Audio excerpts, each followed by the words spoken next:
341. Elena, hujan deras begini, kenapa kamu tidak membawa payung? Saat ini, sebuah Mercedes-Benz berhenti di dekatnya. Terlihat Ervan yang sedang berlari dengan membawa payungnya. Saat dia melihat kondisi Elena, dia merasa sakit hati. Menurut Ervan, meski Elena ini wanita yang energik dalam melakukan sesuatu, tapi dia selalu tenang. Ini pertama kalinya dia melihat Elena begitu linglung dan sakit hati. Apakah Elena benar-benar menyukai Jensen? Elena hanya memandang Ervan tapi tidak berbicara sama sekali, tetap terus berjalan di tengah hujan. Elena, kamu akan masuk angin jika seperti ini. Ervan memayungi Elena, tapi Elena justru mengabaikannya. Ini membuat hatinya merasa semakin marah dan tidak rela. Aku tahu, kamu seperti ini karena Jensen. Aku baru saja bertemu dengan Jensen. Dia sedang bersama Direktur Natasha dan mereka sedang bermesraan. Kamu mengajaknya untuk menonton film bersama, tapi dia tidak mengingatnya. Kamu sudah ditipu. Dia memang tidak menyukaimu. Pernikahanmu dengannya jelas bukan karena saling cinta. Dia pasti memiliki tujuannya sendiri, jadi jangan terlalu mempedulikannya. Jensen adalah seorang perayu. Tidak hanya bersama Direktur Natasha, masih ada Melody dari grup Dorchane. Ini sudah keterlaluan. Ervan terus memarahinya, emosinya sudah tidak terkendali. Dia sangat menyukai Elena, tetapi Elena justru tidak memiliki perasaan seperti dulu kepadanya. Sebaliknya, dia menyukai Jensen yang justru seorang perayu. Bagaimana bisa dia menerimanya? Tiba-tiba, langkah Elena berhenti, dengan dingin menatap Ervan dan berkata, kamu sudah menikah. Istrimu sakit, kamu seharusnya bersama dengan istrimu, bukan di sini bersamaku. Elena, aku. Wajah Ervan langsung berubah. Ini pertama kalinya dia melihat Elena yang begitu tidak mempedulikannya. Ketidakpedulian semacam ini sama dengan penghinaan untuknya. Dia bersikap dingin seperti bertemu orang asing, membuat perasaannya seperti tersayat. Dia adalah cinta pertamanya, bahkan juga mantan pacarnya di masa kuliah dulu. Lagi pula, bagaimanapun genitnya Jensen, itu urusannya sendiri. Aku memang menyukainya. Apa yang salah?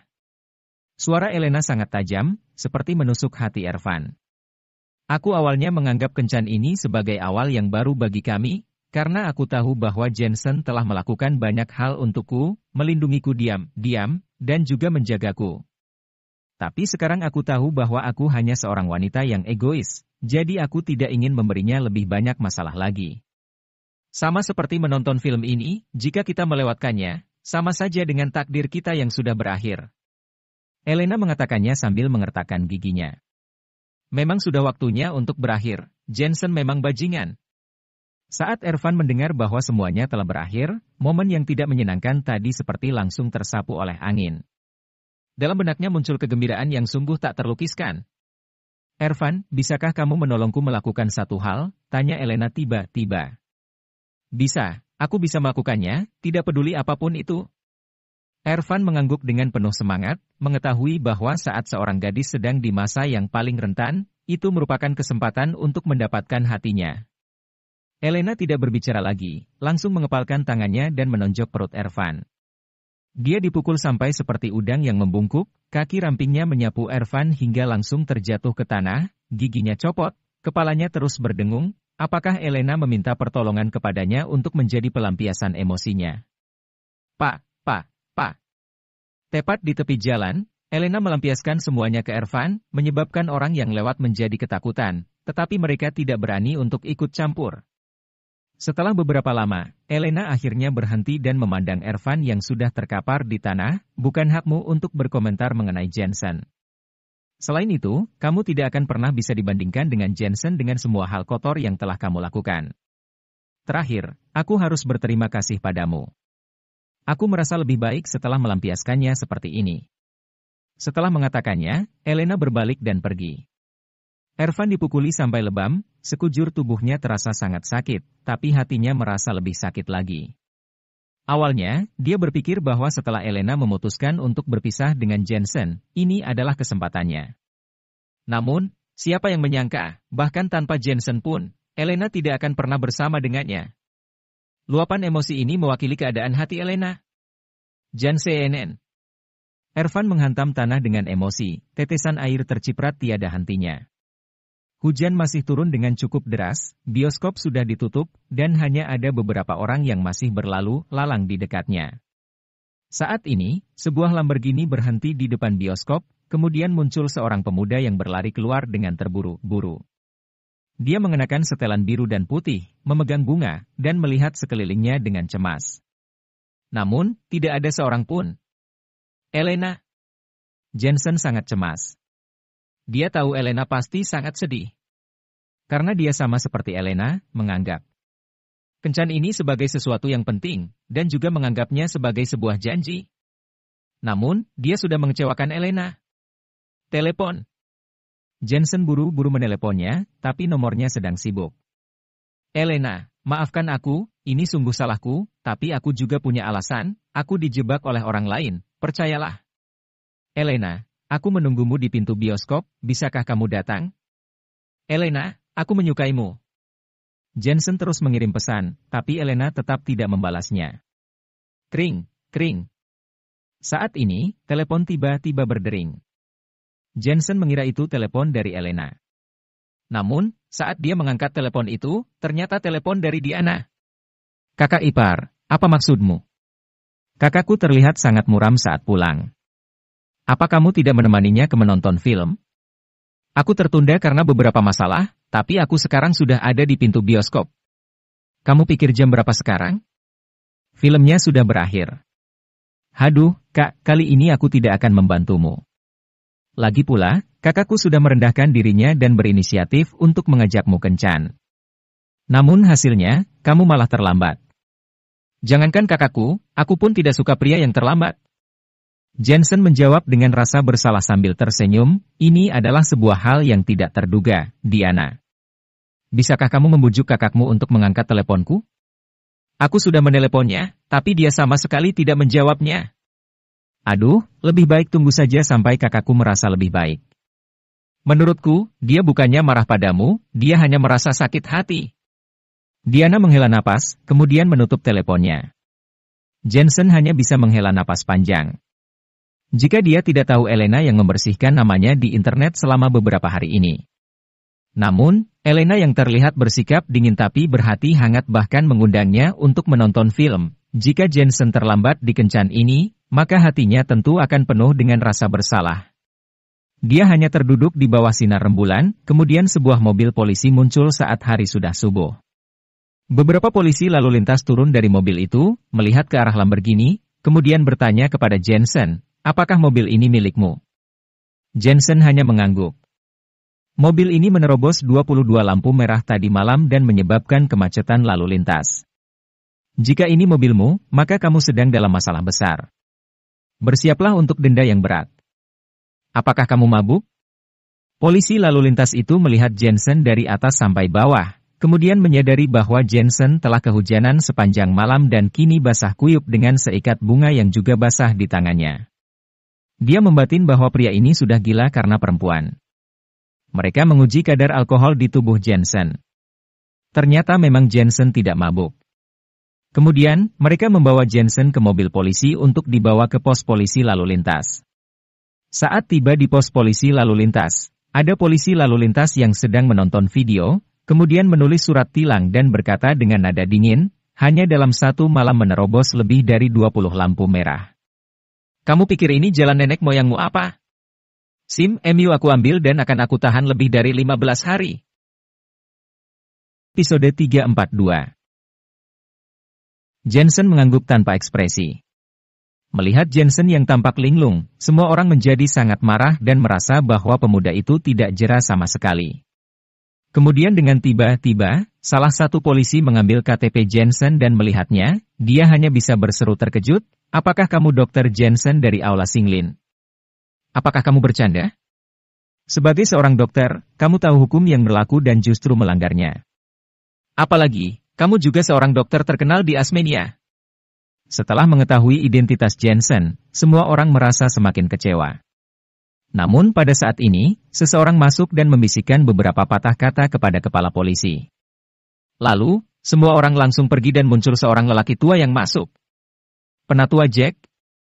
Setelah melihat lelaki tua itu, Jensen pun hanya tersenyum kusut. Jensen, apa kamu sudah gila? Kamu menerobos puluhan lampu merah hanya dalam semalam, dan sekarang videomu sudah tersebar di seluruh internet. Penatua Jack menatap Jensen yang tampak lesu, kemudian hanya bisa berkata, kamu sekarang juga seorang dokter ternama. Tahukah kamu konsekuensi seperti apa yang akan kamu dapatkan dengan melakukan hal seperti ini? Ya, aku tahu itu. Jensen mengangguk, tapi hatinya sebenarnya tidak terlalu peduli. Kamu ini, nak. Bukannya kamu biasanya cukup tenang? Kenapa kamu melakukan hal yang begitu impulsif seperti ini? Penatua Jack mengerutkan keningnya. Apalagi kalau bukan untuk menonton film dengan Elena. Jensen menghela napas. Penatua Jack benar kehabisan kata-kata, kemudian berkata dengan marah, apakah kamu merasa hebat dengan seperti ini? Perkasa. Senang. Jangan lupa, ini adalah masyarakat dengan aturan hukum. Kamu memang hebat, tetapi kamu tidak bisa berperilaku seperti itu. Aku juga tahu hal lain tentangmu lagi. Dengan membawa beberapa asistenmu, kamu bergegas ke grup Lipo Mayora di Pulau Hong Kong sendirian, bahkan membunuh Ezra seorang anggota keluarga mereka. Ingat, tidak peduli seberapa hebat kekuatanmu, itu tidak bisa lebih hebat dari kekuatan kelompok. Coba aku tanya, bagaimana kamu bisa melawan tentara? Jensen ditegur hingga tidak bisa menyangkal, tapi sebenarnya dia juga terkejut. Dia tidak menyangka bahwa Penatua Jack tahu apa yang dia lakukan di Pulau Hong Kong. Aku tidak bisa. Jensen mengangguk dengan jujur.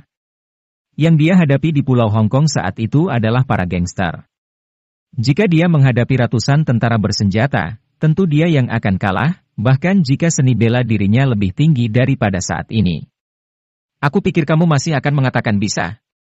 Penatua Jack berkata dengan cemas, Jensen, sebenarnya, aku cukup menghormatimu.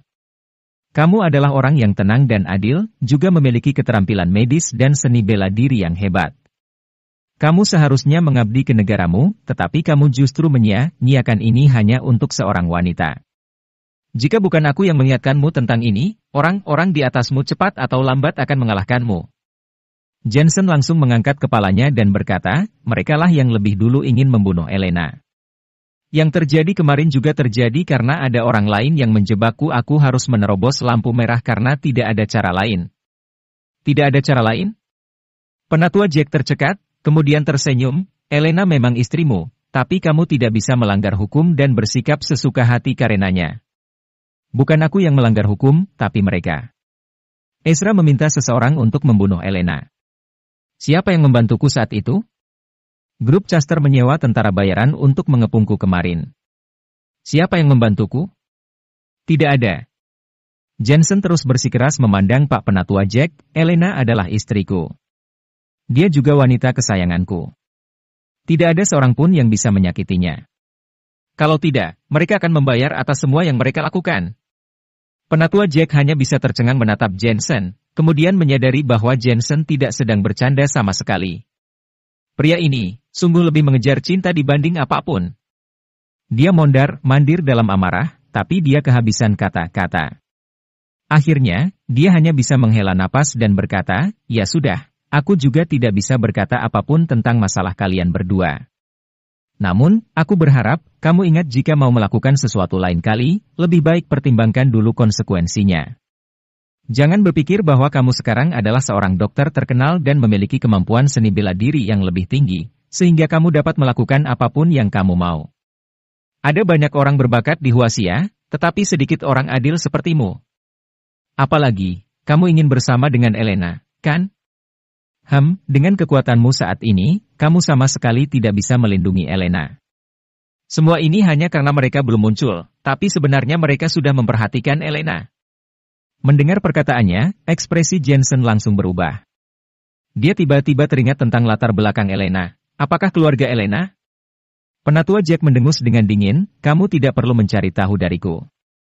Asal kamu tahu saja, pasti akan ada waktu di mana kamu memohon padaku. Penatua Jack, jangan marah. Aku ini hanya gegabah. Yakinlah, kedepannya aku akan melakukan apa yang kamu katakan. Jensen buru-buru membujuk Penatua Jack. Dia merasa Penatua Jack benar-benar membantu Jensen memikirkan hal ini, jadi dia merasa cemas karenanya. Jangan asal bicara, bagiku itu sudah basi. Penatua Jack berkata dengan tidak sabar, tentu saja, jika kamu ingin aku membantumu, bergabunglah dengan tim operasi khusus kami. Ini. Jensen menjawabnya dengan ragu, bisakah masalah ini dikesampingkan untuk sementara waktu dulu? Aku tidak terburu-buru. Kamu bisa memikirkannya dulu. Namun, lebih baik kamu menahan diri dan jangan keterlaluan dengan grup Chester.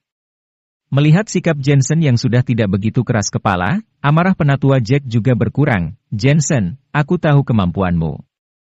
Dengan kemampuanmu ini, tentu tidak sulit untuk mengalahkan grup Chester. Namun, grup Chester adalah salah satu dari 4 raksasa Asmenia.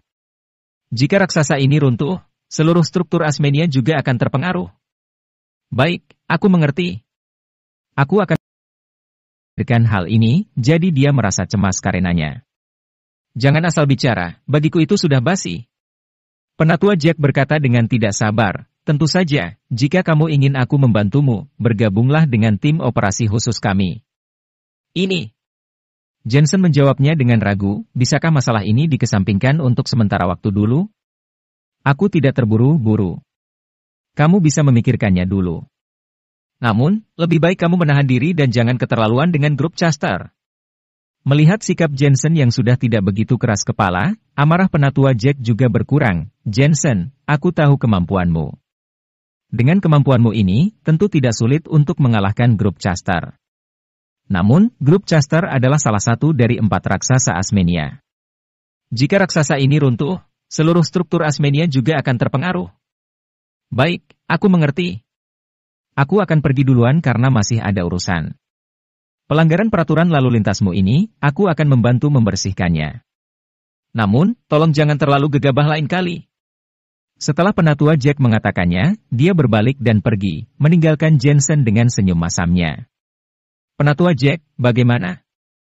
Setelah penatua Jack meninggalkan pos polisi lalu lintas, seorang penjaga mengikutinya dari belakang sembari bertanya dengan rasa penasaran. Lumayan, anak laki-laki itu masih memiliki sedikit hati nurani. Masalah kali ini adalah sebuah hal yang tidak terduga, lupakan saja. Rumor yang sudah tersebar di internet itu, bantu aku memikirkan cara untuk mengatasinya. Bagaimanapun, dia sekarang adalah dokter yang terkenal, tidak baik untuk didiskreditkan, ujar penatua Jack sambil tersenyum. Dia maju untuk membantu Jensen karena mau mendapatkan hatinya. Aku tidak menyangka, Jensen yang tenang ini, bisa melakukan bertindak gegabah hanya demi istrinya. Petugas polisi itu juga tersenyum. Sebenarnya, aku juga tidak menyalahkan dia untuk ini, tapi justru grup Chester. Asal tahu saja, Direktur Chester itu sudah gila. Jika dia memang memintanya untuk mengobatinya, tidak bisakah sikapnya lebih baik sedikit? Tidak bisa dengan cara halus, malah menggunakan cara kasar. Apakah ia mau menggertak Jensen? Penatua Jack tiba-tiba memarahinya, Jensen selalu memiliki temperamen yang baik, itu karena belum ada yang menyinggungnya. Kalau ada, dengan kalian dan relasinya, tidak sulit baginya untuk menjatuhkan grup Chester. Penatua Jack, apakah Jensen ini begitu hebat? Tentu saja. Anak ini memiliki keahlian. Bukannya kamu sudah pernah memeriksanya sebelumnya? Setahun yang lalu, dia hanya orang biasa. Namun setahun kemudian, dengan mengandalkan kemampuan medisnya, anak ini sudah bergaul dengan lingkaran atas Asmenia. Siapa yang berani tidak menghormatinya? Bahkan pemimpin Asmenia pun memujinya. Penatua Jack tampak menghargainya, sayang sekali, bocah ini juga seperti monyet, tidak suka dikekang. Ah, Martin Chester, mengapa kamu begitu keras kepala? Begitu banyak orang yang sudah memperingatkannya, tapi dia malah tidak bereaksi dan bersikap seperti orang bodoh. Dia malah memprovokasi si monyet itu. Mau cari mati? Untung saja, aku maju dan menyelamatkannya. Jika tidak, perusahaannya mungkin akan runtuh. Di sisi lain, setelah Jensen menjalani segala jenis keperluan formalitas, dia juga keluar dari pos polisi lalu lintas. Begitu dia sampai di gerbang, sebuah mobil berhenti di situ. Tuan Jensen. Pintu mobil terbuka, terlihat Liam dan John yang turun. Episode 343. Panah melakukan penyelidikan dengan baik. Masalah Jensen yang dibawa ke pos polisi lalu lintas, dia sudah tahu sejak subuh, Ketika teringat SIM Jensen akan dicabut, dia datang untuk menjemput Jensen secara langsung. Jensen mengangguk, kemudian masuk ke dalam mobil, sementara Panah bertanya, "Tuan Jensen, kemana kita akan pergi sekarang?" "Ke manor keluarga Chester." Suara Jensen terdengar dingin dan kuat. "Baik." Panah mengedipkan mata ke Johnny, lalu mobil langsung melaju ke grup Chester. Dan lagi, Panah sudah tahu apa yang akan dilakukan oleh Jensen, jadi meminta Elisa untuk menemukan keberadaan Martin Chester lebih awal. Sebagai salah satu dari 4 raksasa di Asmenia, grup Chester memiliki banyak usaha dan properti di seluruh Asmenia yang tak terhitung banyaknya. Namun, Martin dan yang lainnya lebih suka tinggal di manor di daerah pinggiran utara. Pemandangan manor ini indah, dikelilingi oleh sawah yang luas, dan di sampingnya adalah laut yang tak berujung. Pemandangannya sangat bagus. Pada saat ini, tepat di aula manor, terlihat seseorang yang sedang mondar-mandir. Tubuhnya kekar, mengenakan setelan jas krem dengan garis-garis vertikal, memberi kesan seperti seorang pemuda sukses. Aula memiliki pencahayaan yang mewah. Dekorasinya juga bergaya Eropa dan Amerika. Saat ini, ada beberapa orang yang duduk di sofa, semuanya menatap pria parubaya itu dengan cemas. "Ayah, apa itu tidak terlalu berlebihan? Dia hanya seorang Jensen." "Apa masalahnya?" Seorang wanita yang kelihatannya berbobot 100 kg itu berkata. Namun, kulitnya agak pucat, terlihat seperti sedang sakit. Dia adalah istri Ervan, Melly Chester. "Berlebihan?" "Melly, jangan lupa, penyakitmu masih bergantung pada Dr. Jensen." Pria parubaya itu langsung berhenti, kemudian mengerutkan keningnya sambil berkata, "Lagi pula, tadi subuh ada seseorang dari ketentaraan yang menelepon dan berkata bahwa kita telah membuat bencana besar. Jika bukan karena perantaraan mereka, orang pasti akan mulai menyerang grup Chester." "Ayah, sepertinya kamu terlalu berlebihan. Jensen memang memiliki beberapa keahlian, tetapi dia hanya seorang dokter. Sedangkan kita adalah grup Chester, keluarga besar dengan banyak pengawal. Mungkinkah dia masih berani datang kepadamu?" Ervan dipukuli oleh Elena. Dia menjadi kesal dan tidak sabar lagi. Dia langsung membantah dan berkata, "Lagi pula, jika dia berani datang mencariku, kita panggil polisi saja," kemudian menuduhnya sudah melakukan kejahatan besar karena memasuki rumah orang lain secara ilegal. "Kamu ini, itu hanya bisa menambah masalah saja." Kemarahan Martin meluap, dia pun berkata dengan marah, "Sekarang ini, Tuan Lukas, Tuan Markus, grup Dorchane dan perumahan Henburg, mereka semua sudah tahu tentang ini, tapi siapa yang berani maju? Siapa yang berani muncul untuk melawan? Ini sudah menjelaskan masalahnya." "Ayah, terus bagaimana? Bagaimana jika Jensen datang untuk membunuh kita?" Tom teringat akan kejadian tadi malam, wajahnya masih pucat pasi. "Apalagi yang bisa kita lakukan? Yang tidak seharusnya dilakukan, juga sudah kita lakukan." Meskipun Jensen pasti merasa sangat marah, dia tetap tidak berani bertindak sembarangan. "Undang saja dia untuk makan malam kapan-kapan, nanti juga akan beres." Martin juga merasa cemas, terpancar kesan kejam di wajahnya. Jensen ini memang tidak mudah untuk ditangani, tapi grup Chester kita bukan orang biasa. Paling-paling, dia hanya akan berpura-pura. Dia seharusnya tidak berani datang mencari kita ini. Mana bisa ingin kita yang meminta maaf duluan? Jangan mimpi. Terakhir kali di kapal pesiar, karena semua bos ada di sana, dia terpaksa merendahkan diri dan mengakui kesalahannya, tapi kali ini harus meminta maaf kepadanya juga. Ini tidak mungkin. Dia memiliki puluhan miliaran aset dalam grup Chester, belum lagi di Asmenia. Bahkan di ibu kota provinsi dan ibu kota, ada banyak orang yang juga menghormatinya. Terlebih lagi, usaha grup Chester tersebar di seluruh Asmenia.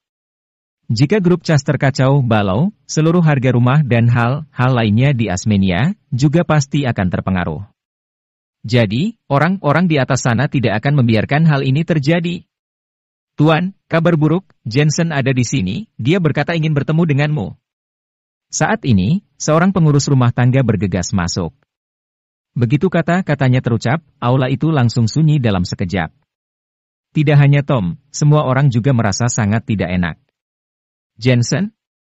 Apakah dia benar-benar mencariku?" Martin sedang duduk di sofa, jari-jarinya mengetuk sandaran tangan sofa itu dengan berirama. Dia tahu alasan mengapa Jensen mendatanginya. Namun kali ini, dia tidak akan merendahkan dirinya dan mengakui kesalahannya lagi. Tidak usah, katakan saja aku sedang tidak di sini. Martin akhirnya membuat keputusan. Jika Jensen diizinkan untuk masuk, dia tidak tahu apa yang akan Jensen lakukan. Selain itu, jika Jensen datang kepadanya sendirian, sedangkan dia tidak melakukan apa kata orang kaya di Asmenia tentangnya nanti? Ervan mencibir, apakah dia bisa bertemu sesuka hatinya? Dia sungguh tidak tahu diri. Dasar pengecut. Kamu telah dipukuli sampai lebam. Apakah kamu masih tidak tahu malu berani mengatakan ini? Jika bukan karena kalian berdua yang membuat keputusan sendiri, tidak akan ada kejadian hari ini. Melihat Ervan yang merasa tinggi hati, Martin tidak bisa menahan omelannya. Bahkan, sejak pertemuan terakhir dengan Jensen, dia juga diam-diam menyuruh orang untuk memeriksa Jensen, dan akhirnya mengetahui bahwa koneksi Jensen tidak lemah. Mereka berdua setara. Itu sebabnya dirinya mulai merasa goyah. Sampai kemarin ada seseorang di ketentaraan yang meneleponnya, dia sungguh menyesal sudah memancing Jensen. Awalnya, dia berencana untuk meminta maaf dan mau memperbaiki hubungannya dengan Jensen. Namun sayangnya, Tom dan Ervan justru menyebabkan masalah yang besar. Boom! Dan pada saat ini, tiba-tiba ada suara gemuruh dari luar. Terlihat orang yang mengendarai mobil gunung masuk. Gerbang besi yang berat pun dirobohkan. Kemudian saat mobil berhenti, Jensen bersama Panah dan Johnny masuk menghampirinya. Martin, bukankah seharusnya kamu memberiku sebuah penjelasan? Suara dingin Jensen terdengar. Meskipun jaraknya ratusan meter, tapi jelas terdengar ke seluruh aula manor. Ervan dan yang lainnya mulai merasa sangat marah. Jensen sudah keterlaluan. Dia sudah melanggar hukum karena berani masuk ke kawasan keluarga Chester. Wajah Martin langsung berubah. Dia diam-diam bergumam, tapi saat ini, dia tidak bisa tunduk padanya lagi. Pergi dan katakan padanya bahwa aku sedang tidak enak badan hari ini, jadi tidak ingin bertemu dengannya. Martin berteriak kepada pengurus rumah tangga, kemudian merenung sejenak dan berkata, ngomong-ngomong, tolong minta dia untuk segera keluar. Kalau tidak, jangan salahkan kami jika bertindak keterlaluan. Baik, Tuan. Pengurus rumah tangga itu bergegas keluar. Dia kebetulan adalah Tuan Stephen yang pergi dengan Martin ke pantai terakhir kali. Setelah dia keluar, dia melihat Jensen dan dua orang lainnya yang sedang perlahan menghampiri. Dia pun berkata sembari tersenyum dengan samar, Dr. Jensen, aku tidak menyangka kita akan bertemu lagi, apalagi dengan cara yang seperti ini. Namun, tuanku sedang tidak enak badan hari ini. Dia tidak ingin menemuimu. Oh, kamu. Jensen mengenali Tuan Stephen dan tahu bahwa dia adalah pengawal Martin. Keahliannya juga sangat bagus. Aku datang ke sini hari ini karena ingin meminta penjelasan dari Direktur Martin. Dia harus menemuiku walaupun enggan. Jensen juga tidak lagi berbasa basi. Jika bukan karena halangan Tom tadi malam, masalah antara dia dan Elena ini tidak akan terjadi. Jadi, grup Chester telah menyentuh batasan Jensen. Jangan sentuh atau kamu akan mati.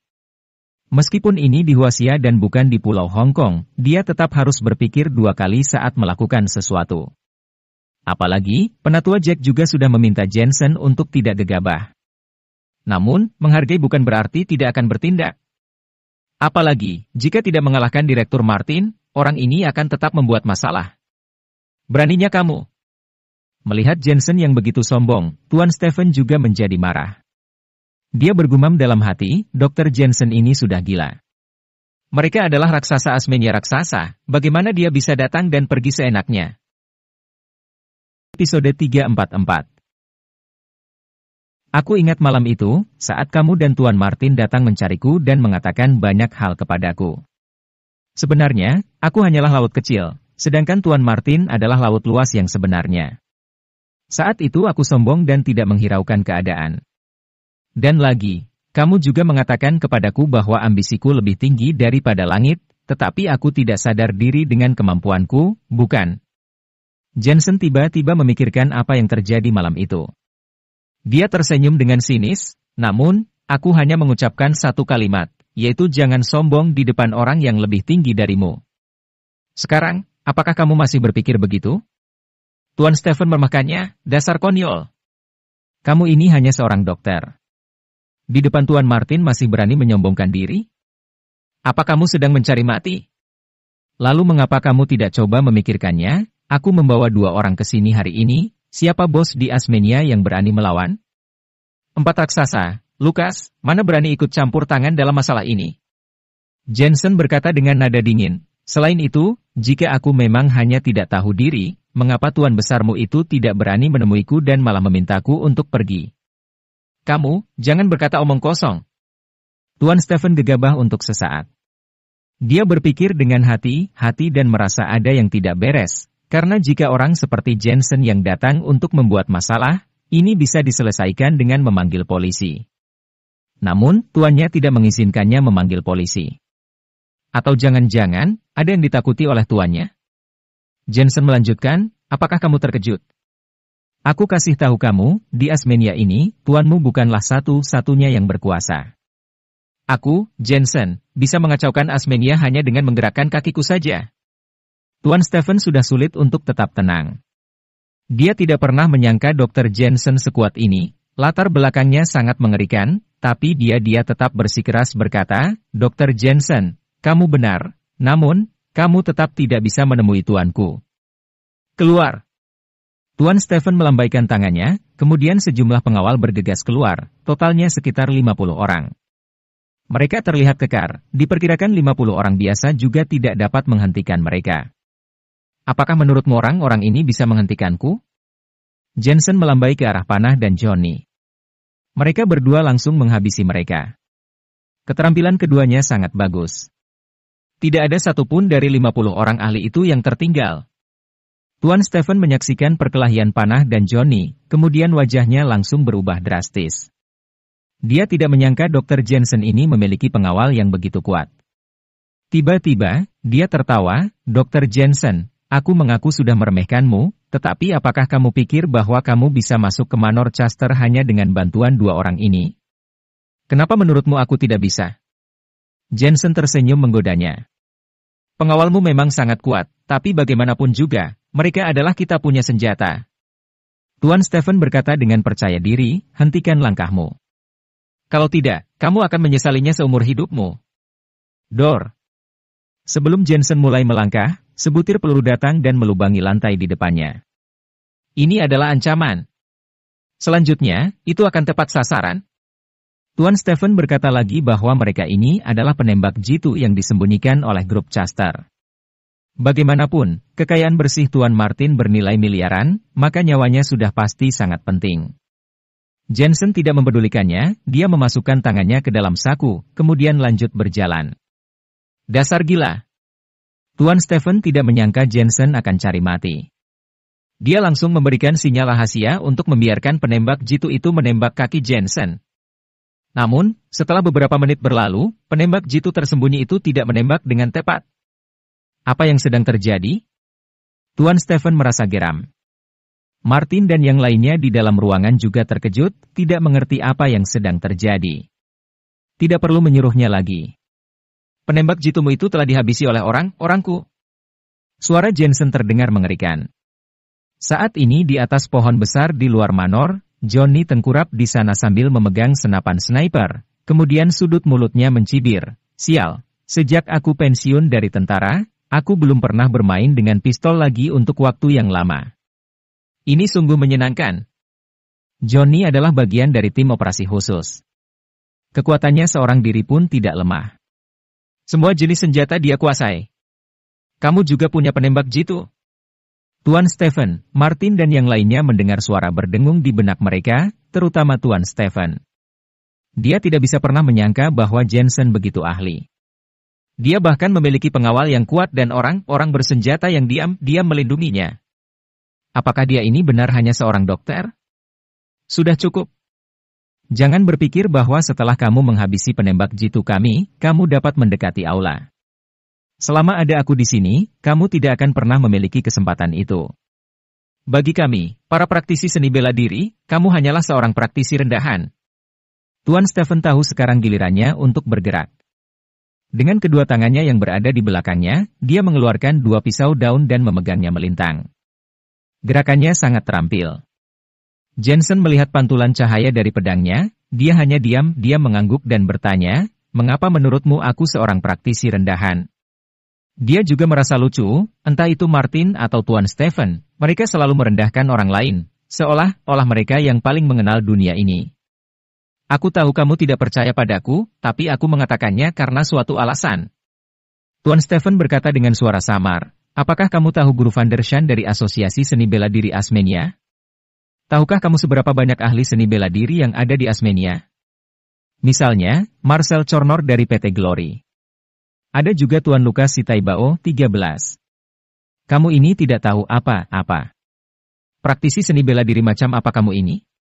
Paling-paling, kamu hanya penggemar seni bela diri saja. Van der Shan. Di depanku, dia bahkan berani menyebut dirinya sebagai master. Marcel, aku sudah mengirimnya ke neraka. Jensen memakannya dan menggelengkan kepalanya. Bicara omong kosong kamu. Lihat bagaimana aku memberimu pelajaran.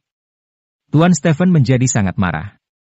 Dia dan Master Van der Shan memiliki ambisi yang sama.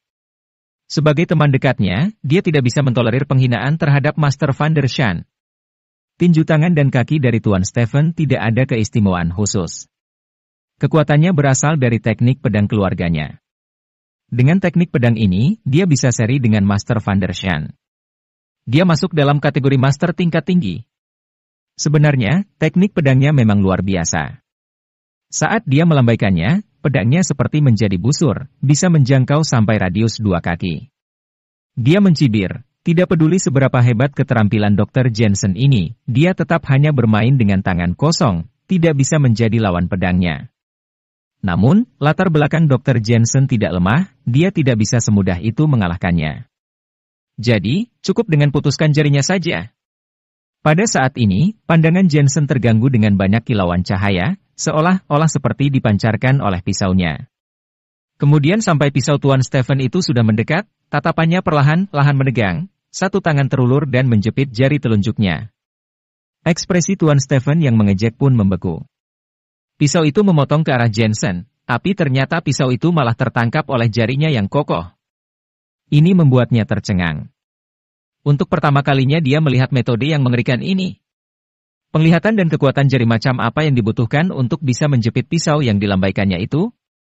Di dalam ruangan, Martin dan yang lainnya berkumpul di jendela, sedang melihat Jensen yang bisa menangkap pisau Tuan Stephen itu.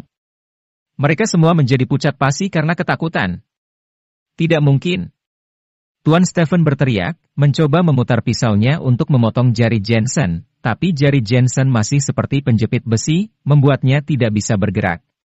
Kamu bilang tadi bahwa saat kamu muda dulu, impianmu lebih tinggi daripada langit. Namun pada akhirnya, setelah mengalami kegagalan, kamu tahu kekejaman masyarakat seperti apa.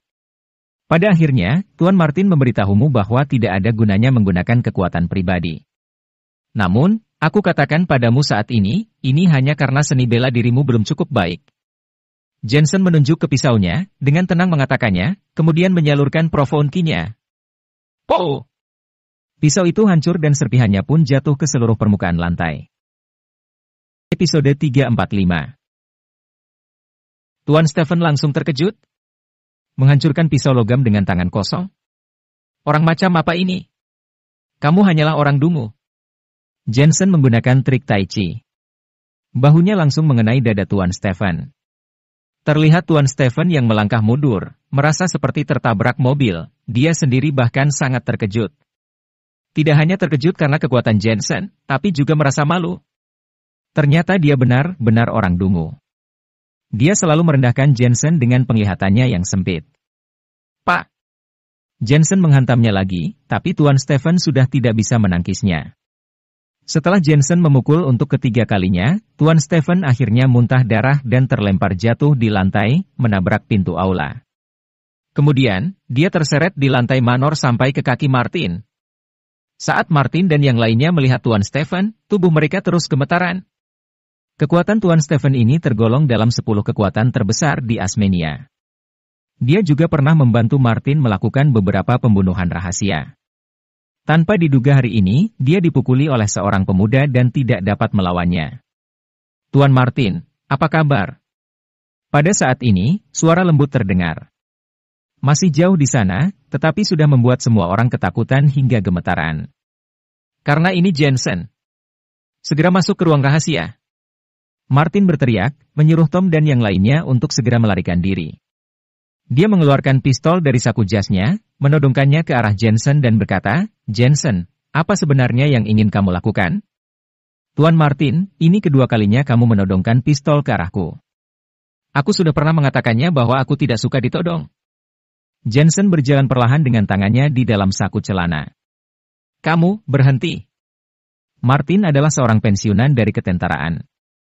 Dia sudah melewati banyak kejadian besar. Namun, di hadapan Jensen dia masih merasa takut. "Dor." Dia menembak. Tapi setelah menembak, hatinya justru dipenuhi dengan rasa penyesalan. Dia tahu bahwa di belakang Jensen ada orang-orang besar. Dia sangat takut bahwa setelah membunuh Jensen, akan ada yang datang untuk menyelesaikan dan mencari pertanggungjawabannya, terutama mereka, para tentara. Yang berkaitan dengannya bukanlah orang kecil. Namun, penyesalannya tidak berlangsung lama, karena setelahnya dia melihat kejadian yang paling luar biasa dalam hidupnya. Terlihat Jensen yang mengulurkan satu tangannya, kemudian perlahan membukanya, sebuah peluru terjatuh ke permukaan lantai. Martin berkeringat dingin. Dia teringat kejadian terakhir kali di kapal pesiar. Saat itu, dia juga menembak Jensen. Dia pikir itu karena keahlian menembaknya yang buruk, tapi sekarang dia tahu bahwa itu bukan keahlian menembaknya yang buruk, tapi Jensen yang memang bisa menangkap peluru. Bagaimana seni bela diri orang ini bisa begitu hebat? Martin menjatuhkan pistolnya dengan rasa ketakutan. Dia segera berlari ke ruang rahasia, kemudian menutup pintu besi yang berat itu. Tuan Stephen yang tergeletak di lantai melihat Jensen menangkap peluru. Pikirannya langsung menjadi kosong dan hanya ada 3 kata yang terlintas, Master Energi Ki. Dia hanya bisa terus tersenyum dengan masam. Tidak heran saat percakapan terakhirnya, Jensen tidak peduli padanya. Ternyata orang ini benar-benar memiliki kualifikasi yang tidak bisa diremehkan. Di ruang rahasia, Ervan, Tom, dan yang lainnya gemetaran panik.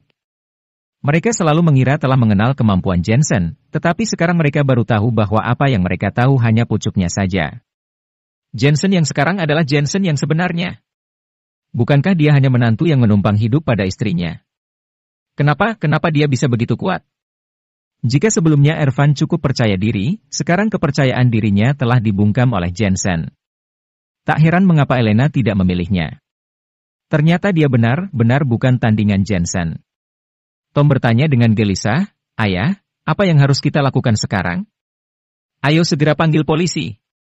"Tidak ada gunanya memanggil polisi." Martin mencelanya. Dia adalah pensiunan dari ketentaraan.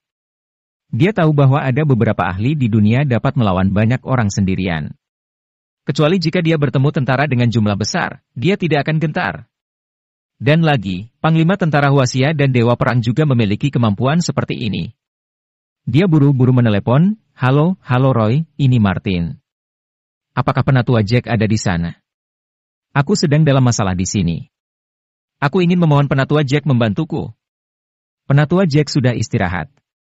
Kamu bisa meneleponnya lagi nanti. Roy langsung menutup panggilannya. Bajingan. Martin merasa sangat marah sampai membanting teleponnya. Dia tahu dengan pasti bahwa Penatua Jack sebenarnya tidak sedang beristirahat. Dia hanya tidak ingin ikut campur. Bahkan, dia tahu latar belakang dan keahlian Jensen sangat besar juga hanya karena Penatua Jack sendirilah yang mengingatkannya. Ayah, jika menunggu lagi, Jensen akan segera menerobos masuk. Tom ketakutan sampai hampir saja kencing di celana. Tidak apa-apa. Ruang rahasia ini memiliki pelat baja tebal, pintunya juga memiliki kunci kombinasi. Kecuali tank lapis baja, tidak akan ada yang dapat menerobos ruang rahasia ini sama sekali. Jensen memang sangat kuat, biarkan saja dia menghabiskan kekuatannya di luar, kata Ervan dengan tiba-tiba. Martin juga mulai tenang, mencari kursi untuk duduk dan terus menghela napas. Meskipun dia tahu Jensen bukan tipe orang yang suka mencari masalah dengan mereka, tetapi hubungannya dengan Jensen semakin menegangkan. Bagaimana mungkin dia bisa memintanya untuk berobat nanti? Teringat akan hal ini, dia lebih menyesalinya lagi. Sebenarnya, Tuan Markus dan Ethan sudah mengingatkannya, tetapi dia merasa bahwa seorang direktur tidak bisa menundukkan kepalanya ke generasi yang lebih muda. Jadi, dia tetap kekeh dan tidak mau mendengarkan pendapat mereka itu. Saat ini, di luar ruang rahasia, Jensen sedang berdiri di sana dengan santai. Dr. Jensen, ruang rahasia ini dibuat khusus oleh desainer terbaik Swedia. Kamu tidak akan bisa membuka pintu ini tanpa kata sandi. Sebaiknya kamu menyerah saja. Tuan Stephen datang menghampiri, lalu mengira Jensen yang sedang menghela napas, kemudian berpikir bahwa Jensen memang sudah tidak berdaya dan akan menyerah. Tuan Stephen melanjutkan, Dr. Jensen, tuanku sudah melakukan kesalahan, di sini, aku meminta maaf atas namanya. Semoga kamu adalah orang yang berhati besar. Namun, kemudian dia kehabisan kata-kata karena dia melihat Jensen ternyata mengepalkan tinjunya, lalu menghantam ke arah pintu yang tebal itu. Dasar gila. Pintu setebal 10 cm yang terbuat dari pelat baja yang ditempa ini tak perlu dikatakan lagi. Tentu akan sulit untuk mendobrak pintu ruang rahasia ini, kecuali menggunakan tank atau ekskavator. Brak! Jensen mengeluarkan profounkinya yang mendalam, kemudian mengepalkan tinju dan mendobrak pintu ruang rahasia. Seluruh koridor bergoncang, langit menjatuhkan banyak debu dan kerikil, dan pintu rahasia yang ditinju dengan keras itu meninggalkan bekas pukulan yang mendalam. Ya Tuhan! Tuan Stephen benar-benar tercengang. Boom! Jensen tampaknya sudah gila. Tinju keduanya meledak karena rasa marah. Dia tidak tahu apakah dia bisa mendobrak pintu itu, tapi dia tahu, jika dia tidak melakukan apa-apa, dia tidak akan tenang. Dem. Di ruang rahasia, Martin mengira Jensen akan mundur. Namun hasilnya, ruang rahasia itu bergoncang parah dan semuanya tercengang. Ayah, apakah Dr. Jensen itu benar-benar akan mendobrak pintunya? Tom berseru sedih. Bagaimana mungkin ini bisa terjadi? Seni bela dirinya sangat hebat, tapi dia tetap hanya seorang manusia. Ervan menjadi setengah ragu, karena sepertinya tidak ada yang mustahil bagi Jensen. Mustahil, ini sama sekali tidak mungkin. Pintu ruang rahasia ini begitu kuat, bahkan roket yang meluncur sekalipun tidak bisa mendobraknya. Martin terus menggelengkan kepalanya, tapi dahinya berkeringat dingin. Dia melihat bahwa pintu tebal itu menjadi cekung, dan hal yang paling mengerikannya adalah engsel paduan dan sekrup logamnya mulai bergeser. Benar, Jensen mungkin tidak dapat mendobrak pintu ini, tetapi engselnya tidak dapat menahan kekuatannya. Boom! Kedatangan pukulan berikutnya membuat pintu yang hampir seberat 1 ton itu akhirnya kehilangan keseimbangan dan jatuh menghantam lantai dengan keras, seolah-olah sedang membiarkan harimau yang ganas untuk masuk ke dalam sangkar yang terbuka. Episode 346. Martin Chester dan yang lainnya tercengang, hanya bisa melihat Jensen yang perlahan masuk. Terlihat wajah Jensen yang suram. Tangan kanannya berdarah yang sepertinya digunakan untuk mendobrak pintu baja ini, dan telapak tangannya juga terluka. Jensen, Dr. Jensen. Martin Chester terpaksa berusaha tetap tenang, tapi rasa takut dalam hatinya menyebar ke seluruh tubuhnya. Namun, lama-kelamaan, dia tidak bisa lagi mengendalikan rasa takutnya itu. Dia mulai gelisah dan berkata, Dr. Jensen, di sini. Aku mau meminta maaf padamu. Jensen mencari kursi dan duduk, lalu merobek ujung pakaiannya dan membalut pergelangan tangannya. Tuan Martin, kamu menembakku dengan pistol, kemudian menyuruh orang untuk menjebak Aula Singlin, bahkan mengancamku juga. Aku bisa mengabaikan ini sebenarnya, tapi ada satu hal yang tidak. Yaitu jangan melibatkan istriku. Jensen berujar sambil membalut lukanya. Hati Martin Chester dan yang lainnya terasa akan meledak, pada saat yang sama merasa ketakutan juga, pikirannya juga berdengung, orang ini sungguh gila. Bagaimanapun, Jensen ini seorang pria dengan keterampilan yang hebat. Dia dapat mentolerir orang lain yang menembak dan menjebaknya, akan tetapi dia tidak bisa membiarkan orang lain berani menyentuh istrinya. Ini dia begitu menyayangi istrinya. Tom, masih belum berlutut kamu. Martin Chester tiba-tiba terpikirkan sesuatu, kemudian langsung menarik Tom dan menyuruhnya berlutut. Tom telah lama merasa sangat ketakutan, jadi dia kooperatif untuk berlutut, lalu berinisiatif untuk bersujud dan berkata, Dr. Jensen, aku sudah salah. Aku seharusnya tidak menculikmu. Aku akan memenuhi apapun, asal jangan membunuhku. Dr. Jensen, Tom tahu dia sudah salah. Aku harap kamu akan mengampuni hidupnya. Meskipun Martin Chester menyuruh putranya untuk mengakui kesalahannya, dia juga berharap Jensen bisa terbujuk. Dia merenung sejenak, kemudian berkata, "Aku bersedia menggunakan 10% dari asetku untuk amal dan membantu lebih banyak orang di Huaxia." Setelah mengatakannya, alhasil berhasil mengurangi amarah Jensen. Sebenarnya, tujuan kedatangannya hari ini adalah, pertama, untuk melihat permintaan maaf Martin Chester. Kedua, untuk menekan arogansi keluarga Chester, supaya grup Chester tidak sering cari masalah lagi. Tentu saja, alasan utamanya adalah karena dia sudah berjanji pada penatua Jack. Jika tidak, masalah hari ini pasti tidak sesederhana ini. Bagaimanapun, dia juga merasa bahwa di masa depan, dia seharusnya lebih banyak bertanya pada penatua Jack terlebih dahulu. Karena di masa depan masih ia membutuhkan bantuan penatua Jack untuk menghadapi keluarga Elena yang ada di ibu kota. Kekuatannya pasti tidak sederhana, mungkin 10 atau 100 kali lebih kuat dari keluarga Chester ini. "Ervan, masih belum berlutut kamu." Martin Chester juga cukup cerdas dalam bertindak. Saat mengetahui amarah Jensen sudah mereda, dia buru-buru menendang Ervan. Sebenarnya, dia juga tahu bahwa kebencian Jensen terhadap grup Chester kebanyakan disebabkan oleh menantunya. Dia sudah melampaui batasan, karena ingin berhubungan dengan istri Dr. Jensen. Ini sama saja dengan cari mati. Ervan menatap Jensen, apa dirinya harus berlutut? Apa dirinya harus menyerah dan melupakan cintanya pada Elena? Bang! Melihat Ervan yang hanya tertegun, Martin Chester pun menendangnya lagi. Duh! Ervan akhirnya berlutut, menghilangkan kesombongan dan harga dirinya, ekspresi wajahnya berubah menjadi sangat lesu.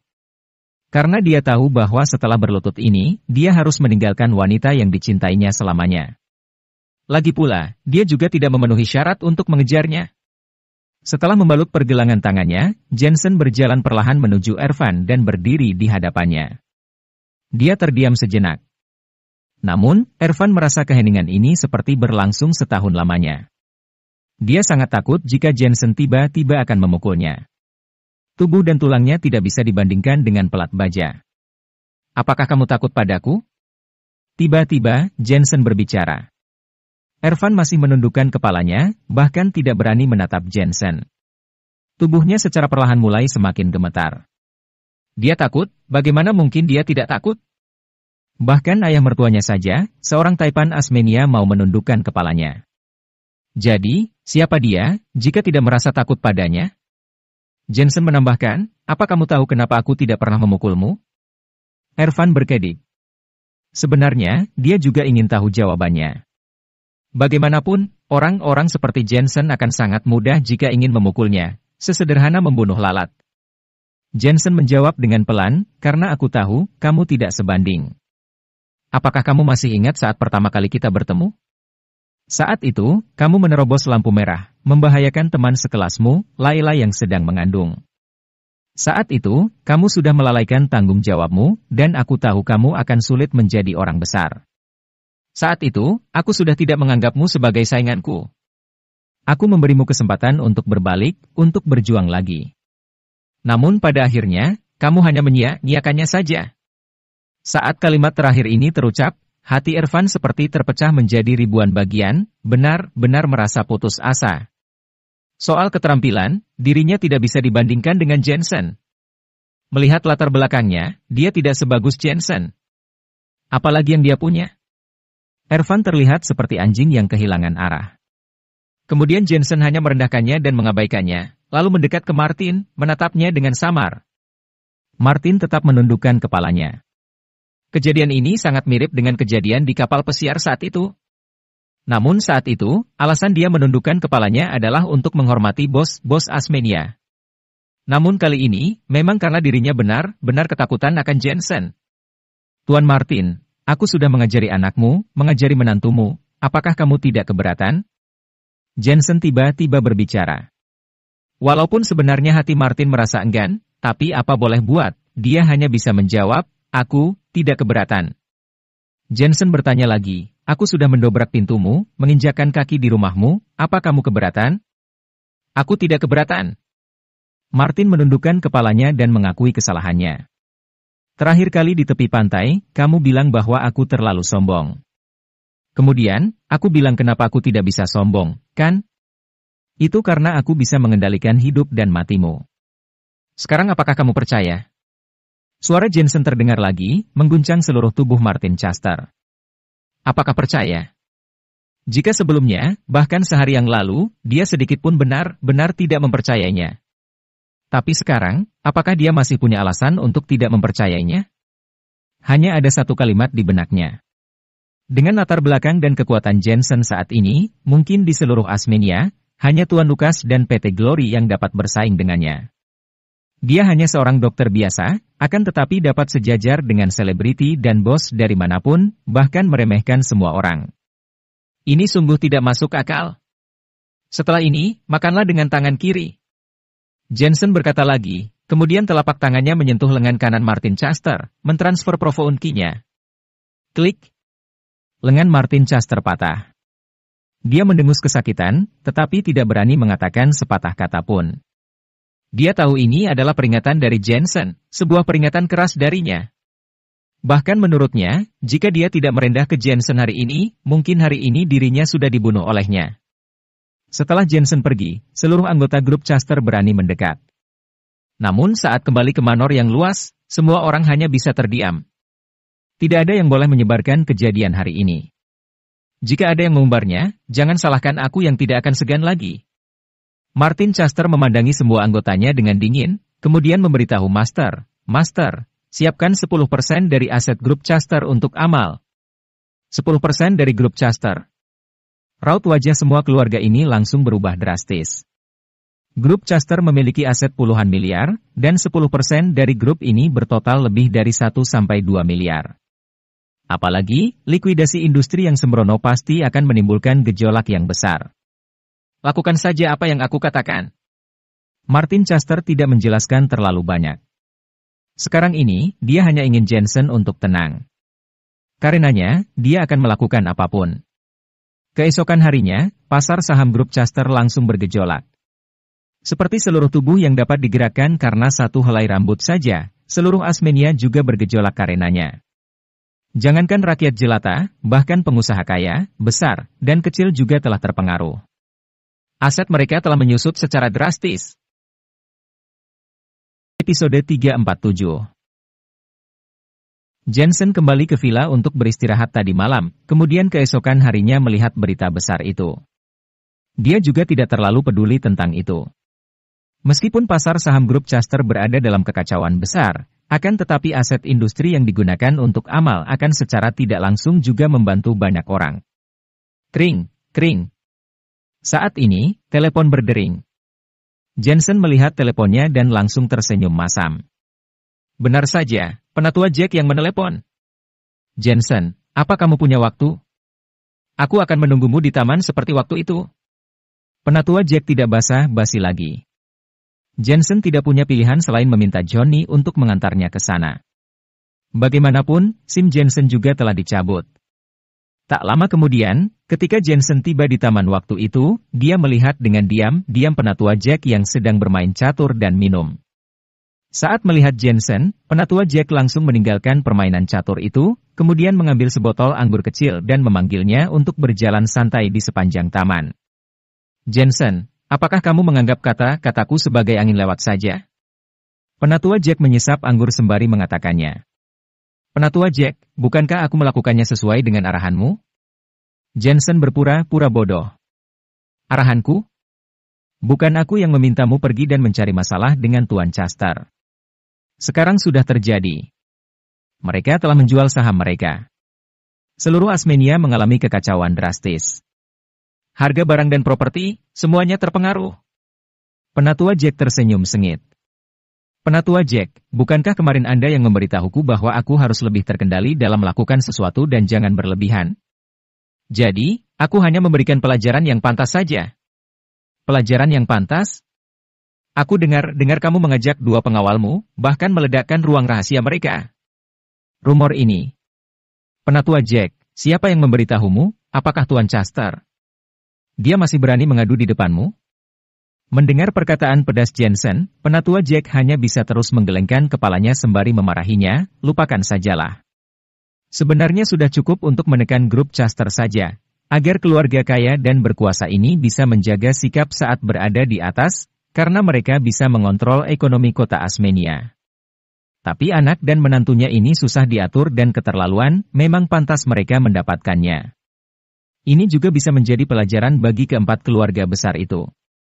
Sebenarnya, penatua Jack juga tahu bahwa Jensen bukanlah orang yang suka membuat masalah, tapi dia juga bukan orang yang takut dengan masalah. Dia sudah 2 kali gegabah, alasan utamanya karena Elena. Jensen langsung tersenyum, penatua Jack, sebelumnya saya belum pernah melakukan seperti itu, tapi ini semua sangat berjasa bagi MU kan. Sebenarnya, setelah mendengarkan apa yang dikatakan oleh penatua Jack, Jensen juga tahu bahwa di belakang grup Custer, sebagian besar juga berkaitan dengan penatua Jack, dan penatua Jack jelas tidak keberatan jika dia melakukannya. Karena kalau tidak, dia sudah pasti akan marah. Berjasa kentut? Penatua Jack menghela napas. Jensen baru saja menggodanya, dan dia langsung ingin memberontak. Penatua Jack, ayo selesaikan bisnis kita. Kita juga harus mengurusi urusan pribadi kita. Jensen langsung mengubah raut sanjungannya menjadi serius. Penatua Jack berhenti sejenak, lalu tertawa dan berkata, apa kamu dan aku punya urusan pribadi? Tentu saja. Aku adalah doktermu sekarang, dan aku tidak mengizinkanmu untuk minum. Jika aku memberitahu penjagamu, apalagi ini minum bir, bawang putih saja kamu tidak boleh makan. Senyuman penatua Jack berubah menjadi senyuman masam. Jensen, apa kamu pikir aku takut padamu? Sudah jangan mengeluh, ini bukan masalah besar, semua orang juga minum anggur bersama. Aduh, kalian para dokter sungguh sangat hebat. Walaupun posisiku tinggi, tapi aku harus mendengarkanmu. Ini untuk kesehatanmu, penatua Jack. Jensen tersenyum sembari berkata, kemudian langsung menanyakan tentang Elena. Dia tidak menepati janjinya dikencan dengannya waktu itu, dan sekarang dia tidak tahu bagaimana caranya membujuk Elena. Elena, gadis ini berpikiran kolot, juga gigih terhadap perasaannya, dan karena menganggap penting perasaannya, makanya dia sedih. Namun, perempuan itu tak lebih dari gadis kecil, banyak dibujuk juga sudah membaik. Laki-laki harus berwajah tebal, kata penatua Jack sambil tertawa. Apa? Berwajah tebal? Jensen mengelus wajahnya sendiri, kemudian menghela napas dan berkata, aku ini orang yang paling tidak berwajah tebal. Omong kosong. Wajahmu itu yang paling tebal.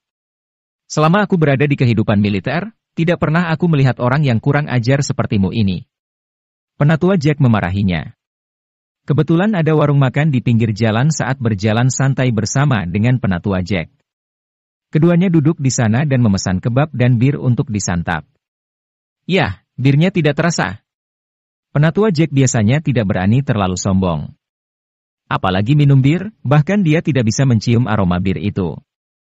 Namun setelah dengan Jensen, dia akhirnya bisa menikmatinya. Penatua Jack, apakah Anda sangat suka minuman bir kuat? Aku akan membuatkanmu nanti saat aku punya waktu luang, dan aku pastikan kamu tidak akan melupakan rasanya setelah mencobanya. Jensen berkata sambil menggigit kebab. Dia punya beberapa resep rahasia untuk membuat anggur yang diwariskan oleh leluhurnya, hanya tinggal menyiapkan bahannya saja. Benarkah? Penatua Jack tertarik oleh keenakannya. Seketika langsung teringat akan kenangan dirinya juga suka minum ketika sedang berperang. Saat itu, anggur disebut wine tradisional. Berbeda dengan anggur saat ini, cara meminumnya juga salah. Namun, dia juga sangat mempercayai kata-kata Jensen. Bagaimanapun, Jensen ahli dalam keterampilan medis dan tahu banyak obat tradisional Huasia untuk merendam anggur yang benar. Jensen, kamu ini benar-benar berbakat. Keterampilan medismu tak tertandingi, dan kamu bahkan dapat membuat anggur. Saat awal menikah dengan Elena dulu, keterampilan medismu masih biasa saja, akan tetapi secara bertahap menjadi bos di belakang kota Asmenia, semua menghormatimu, kata penatua Jack. Hanya pujian semua orang saja. Jensen langsung menghela napas dengan perasaan emosi. Setahun yang lalu, dia hanyalah orang biasa dan dipecat di mana-mana.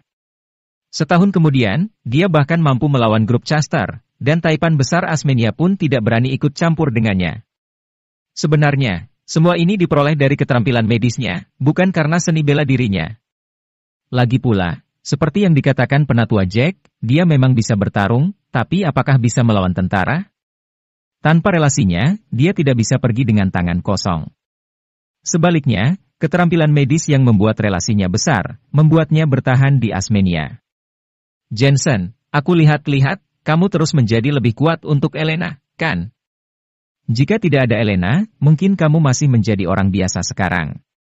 Jika Elena tahu tentang pencapaianmu hari ini dilakukan untuknya, hatinya pasti akan tersentuh. Penatua Jack orang yang berkuasa dan mudah untuk memeriksa latar belakang Jensen. Dia pun berkata, hanya saja, pencapaianmu saat ini, jika dibandingkan dengan keluarga Elena, hanya seperti puncak gunung es. Jensen menghela napasnya diam-diam.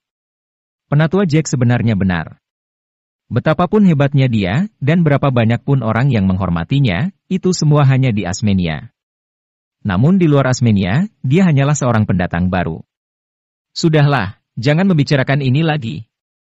Ketika Jensen ingin tahu lebih banyak lagi, penatua Jack menghentikannya, membuat Jensen diam-diam frustasi. Aku tunggu anggur yang tadi kamu bilang, ya. Setelah jadi, aku akan menjadi yang pertama untuk mencicipinya. Penatua Jack pura-pura tidak memedulikan depresi Jensen, hanya tertawa dan berkata, ngomong-ngomong, Elena akan berulang tahun dalam beberapa hari lagi. Menurutku, ini adalah kesempatan yang bagus untukmu. Selain itu, akan ada orang besar yang datang ke Asmenia. Orang besar itu juga sangat penting bagimu. Jika kamu bisa berteman dengannya, aku rasa urusan Elena akan jauh lebih mudah. Orang besar.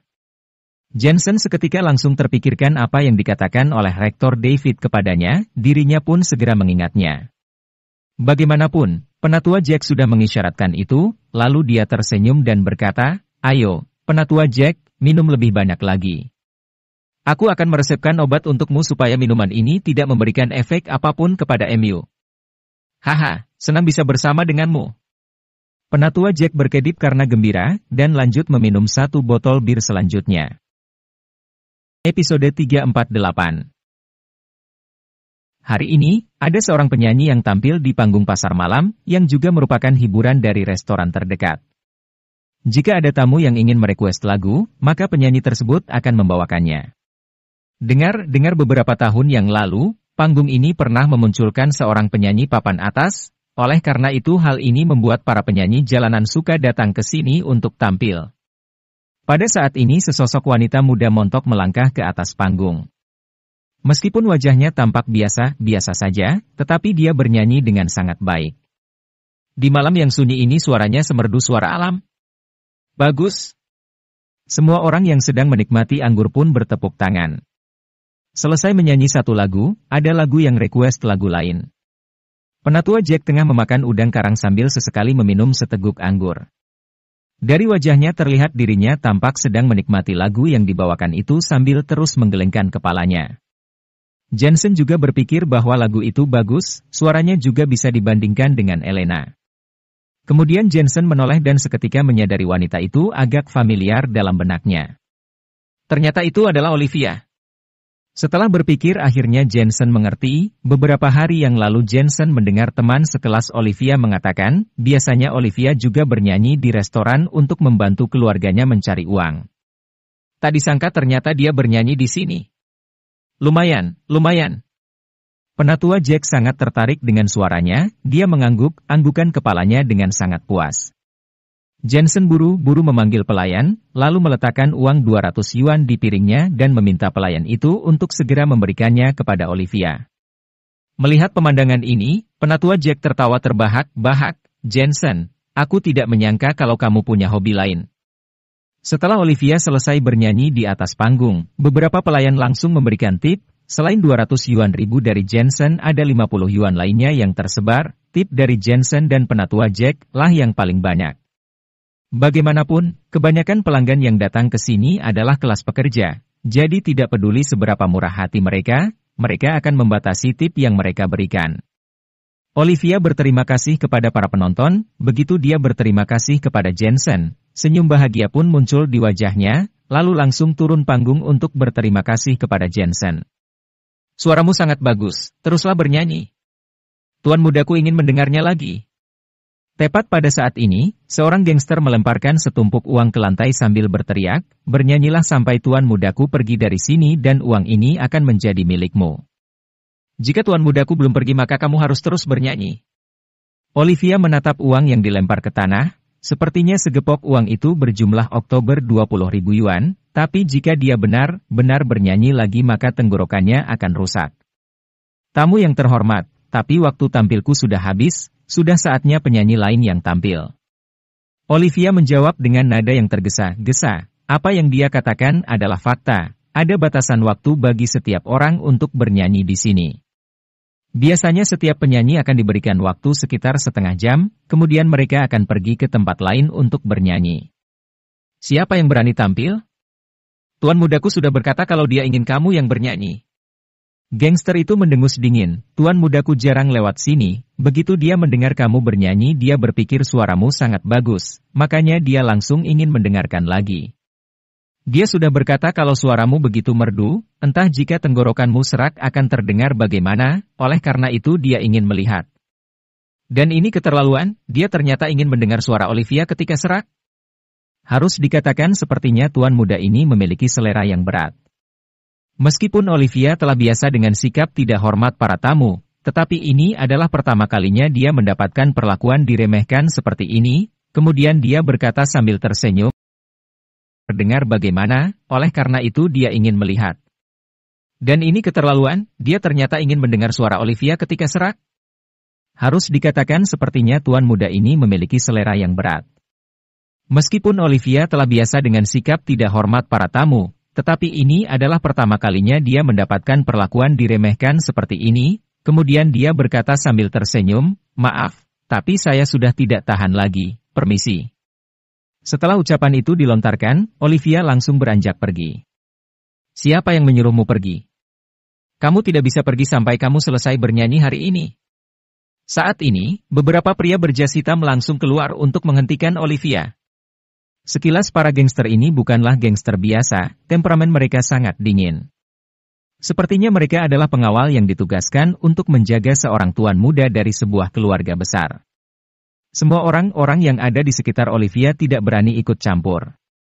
Mereka bisa melihat kalau para berandalan itu berani membuat gaduh di sini. Latar belakang mereka pastilah tidak sederhana, rakyat kecil seperti mereka mana mungkin berani menyinggungnya. Keterlaluan. Penatua Jack menyipitkan matanya, tiba-tiba dia menatap ke arah seorang pemuda lalu berseru dengan dingin, "Ternyata dia." Jensen juga mengikuti sorot mata penatua Jack, seketika raut wajahnya berubah, "Billy Moore?" Billy Moore adalah seorang tuan muda dari PT Glory, dan dia juga termasuk salah satu dari 4 tuan muda kota Asmenia. Karena latar belakang PT Glory yang besar, oleh karena itu setengah dari kota Asmenia dapat dikatakan berjalan sesuai dengan kemauannya. Tidak ada yang berani menekannya kecuali dia pergi ke wilayah Lukas. Selain itu Jensen juga pernah melakukan kontak dengan orang ini makanya dia tahu bahwa pria ini adalah orang jahat yang sulit diatur, sama sekali berbeda dengan ketiga tuan muda lainnya. Meskipun 3 anak kecil ini juga sombong, tapi setidaknya mereka masih memiliki peri kemanusiaan.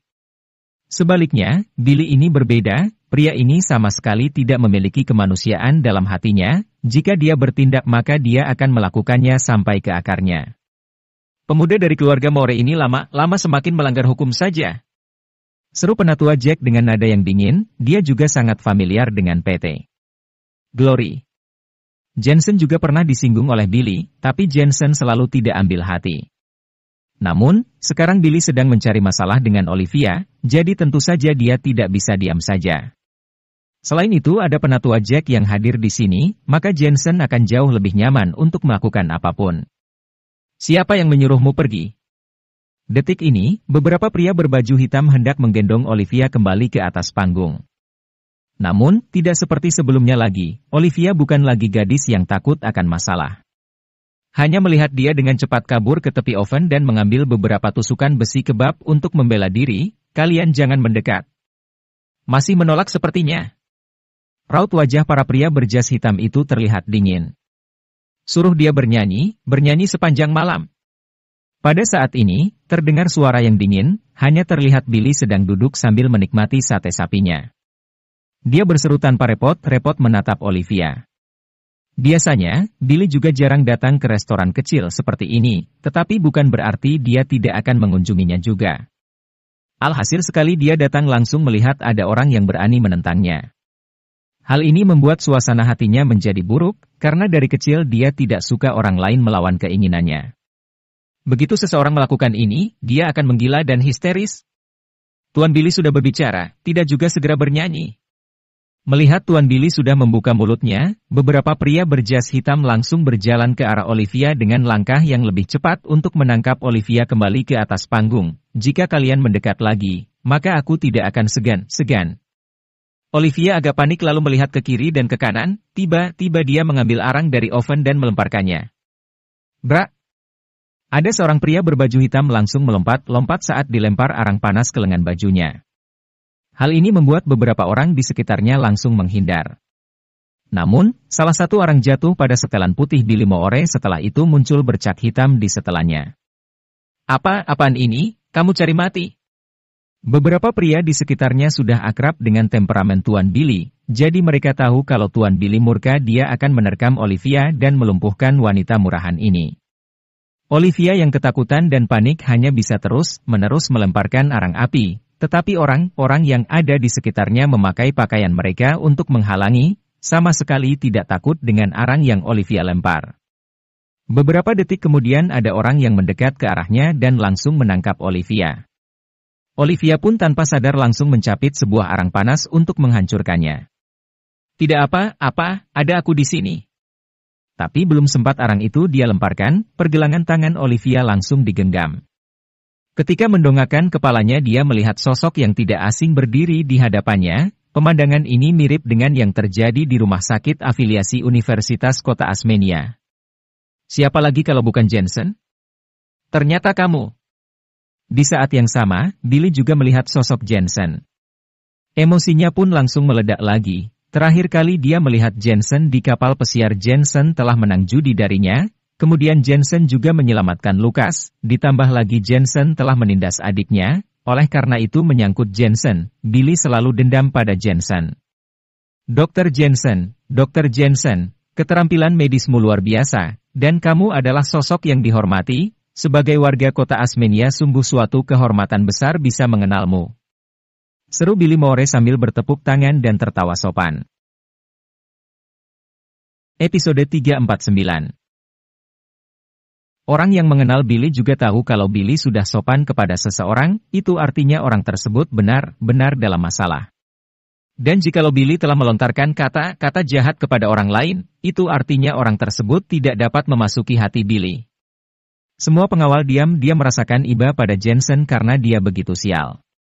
Terakhir kali Tuan Billy berkata seperti ini adalah kepada seorang bos dari sebuah pabrik farmasi.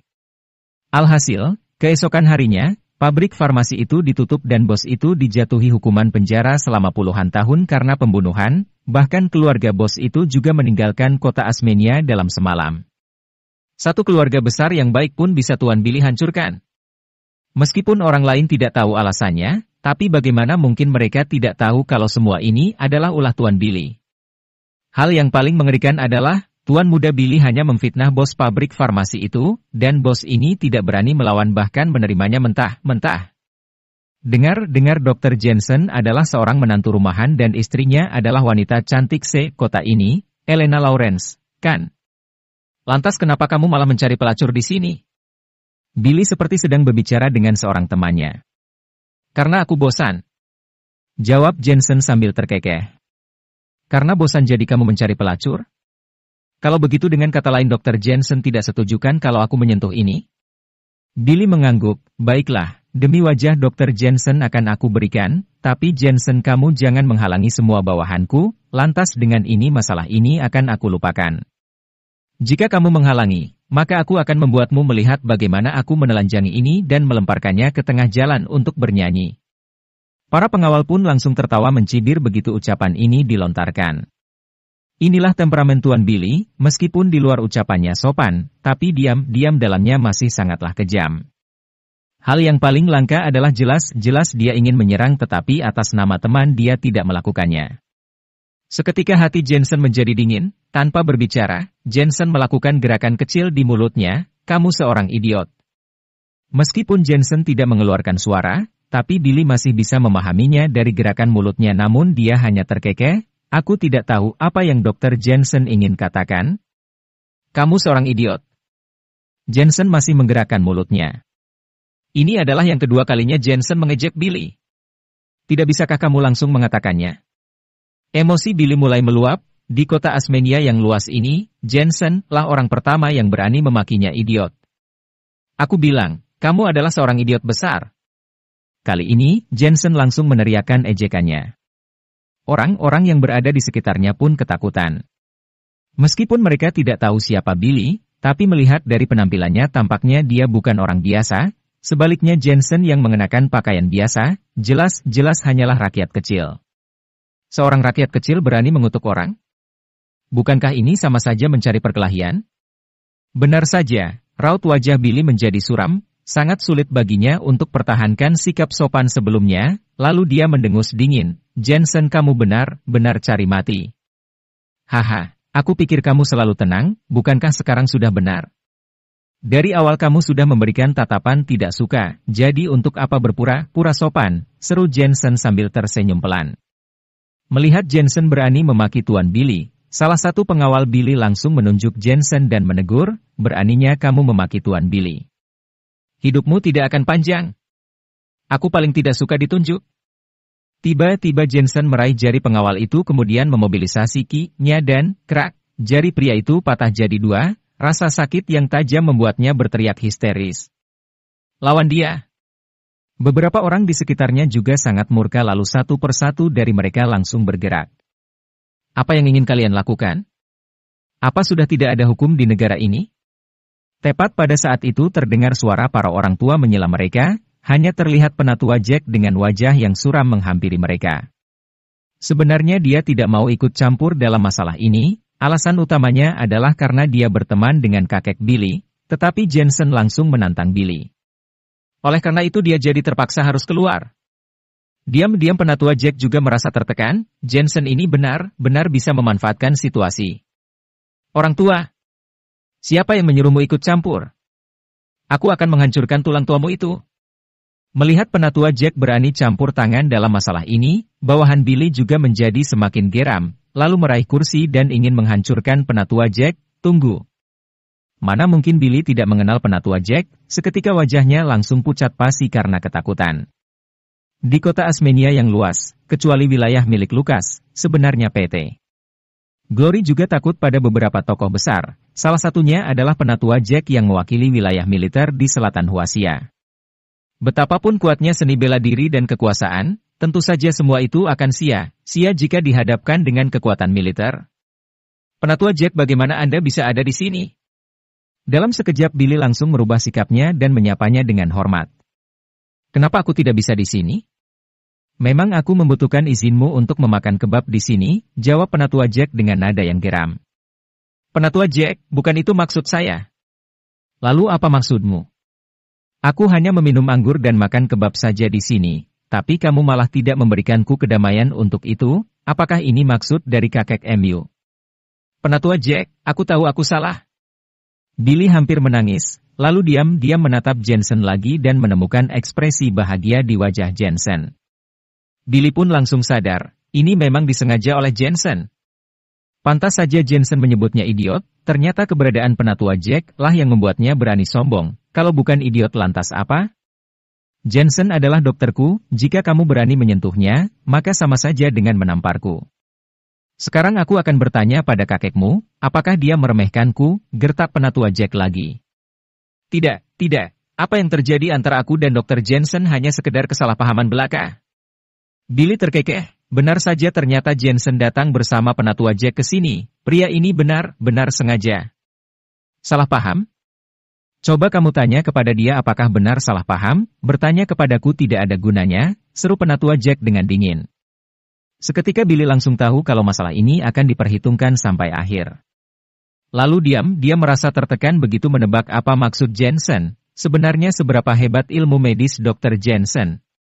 Kenapa dia selalu menemukan orang-orang yang kuat untuk mendukungnya? Dr. Jensen, menurutmu masalah ini bagaimana? Meskipun Billy sangat membenci Jensen, tapi mau tidak mau dia harus menundukkan kepalanya. Penatua Jack karena mereka sudah melanggar hukum, maka mereka pantas dihukum bukan? Jensen melihat penatua Jack dengan tatapan tak berdaya. Ini, Roy bawa mereka ke kantor untuk dimintai keterangan, kata penatua Jack. Ia tahu bahwa Jensen sengaja untuk berurusan dengan Billy. Merasakan tatapan mematikan dari mata Billy, dalam hati Jensen berkata kalau pria ini adalah orang gila. Sepertinya setelah kehilangan muka hari ini dia pasti akan melakukan gerakan gila.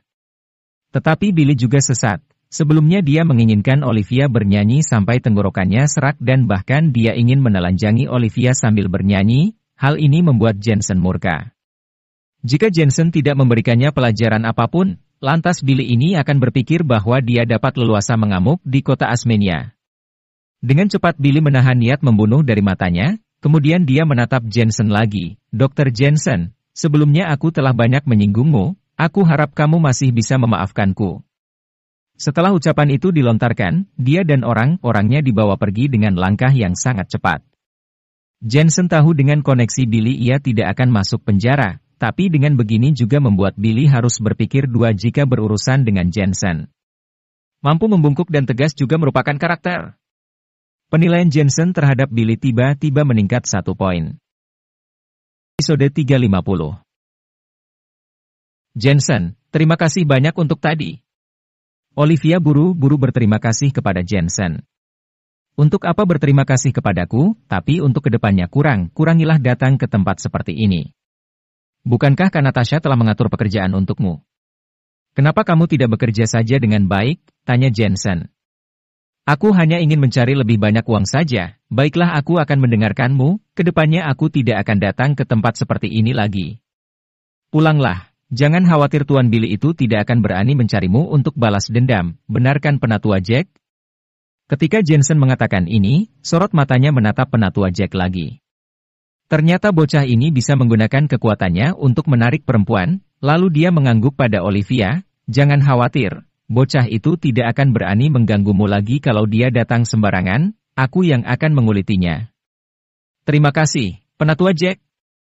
Olivia buru-buru pergi, meskipun dia ingin berbicara dengan Jensen tapi karena kehadiran penatua Jack jadi Olivia juga sadar kalau waktunya tidak pas. Penatua Jack, sepertinya bawahan Billy ini juga lumayan, apakah mereka juga belajar dari kakeknya? Tanya Jensen dengan santai sambil kembali duduk bersama penatua Jack. Iya, pada masa itu keluarga Moore adalah bajak laut. Mereka mengerahkan banyak kekuatan saat melawan saingannya, selain itu seni bela diri mereka telah diwariskan dari generasi ke generasi, makanya seni bela diri mereka sangat bagus. Apalagi kakek Moore sekarang, meskipun dia sudah tua tetapi seni bela dirinya adalah yang pertama di kota Asmenia, ujar penatua Jack menjelaskan. Tidak heran kenapa penatua Jack memberikan dia muka. Jensen mengangguk. Haha, seni bela diri kakek Moore memang sangat hebat, dia juga seorang pengusaha besar. Selain itu dia memiliki persahabatan yang baik denganku, seru penatua Jack sambil melirik Jensen. Tapi seni bela dirimu juga sangat bagus. Kalau ada kesempatan aku akan memperkenalkannya kepada kalian. Seketika Jensen tidak bisa mengatakan apa-apa.